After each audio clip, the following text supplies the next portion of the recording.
Olá, eu sou a Liz. Agora vou te mostrar alguns mecanismos de aprendizagem do inglês instrumental. Conhecer um pouco sobre a formação das palavras pode tornar sua aprendizagem mais fácil e efetiva. Você sabia que, ao aprender algumas regras básicas, você pode adquirir um vocabulário de, no mínimo, 200 palavras? Vamos lá! Veja essas palavras: illumination, action, documentation. Alguma coisa em comum? Sim, a terminação em T-I-O-N. Logo, alguns cognatos, por exemplo, têm um padrão de tradução. Verbo, que gera substantivo terminado em ação, tem fácil tradução e versão em bromation. Assim, substantivos terminados em ação, oriundos de verbos, têm fácil tradução com terminação em T-I-O-N ou C-I-O-N. Veja essas palavras: iluminar, iluminação, illumination. Agir, ação, action.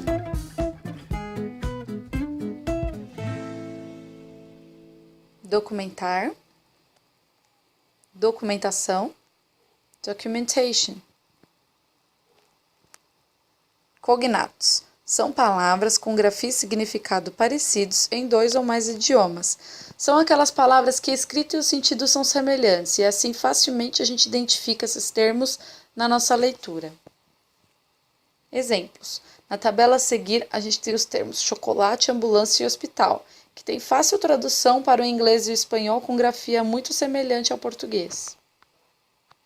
A maior parte dos cognatos são considerados formais pelos falantes do inglês norte-americano.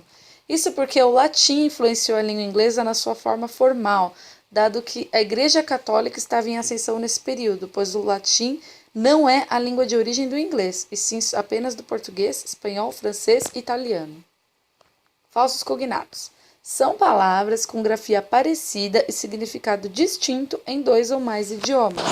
Assim, são termos que a gente acha que conhece, mas na realidade não tem sua tradução fácil. Exemplos. Aqui a gente pode ver na tabela os termos general, relative e push, que parecem ser general, relativo e puxar. Contudo, suas traduções são geral, parente e empurrar. Entender a formação das palavras pode ser útil na aprendizagem de uma língua estrangeira. Afixos. Os afixos são partículas que, quando agregadas às palavras, modificam seu significado e ou classe morfológica. Essas partículas são classificadas em prefixos e sufixos. Prefixos aparecem no início da palavra e sufixos no final. Veja essas palavras: honest, dishonest. O prefixo dis indica o oposto de honesto, que seria desonesto. Like, dislike.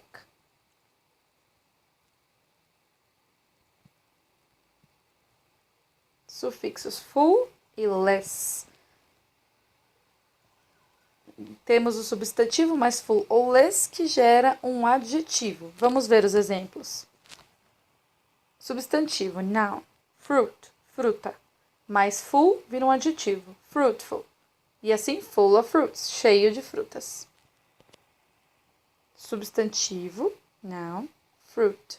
Mais o adjetivo, fruitless. Temos without fruits, sem frutas. Outra dica importante é colocar a palavra em inglês sempre após sua tradução e o desenho. Temos o desenho do sol e logo depois a grafia da palavra sun. Isso porque seu cérebro memorizará com mais facilidade o que você escrever por último. Created using Powtoon.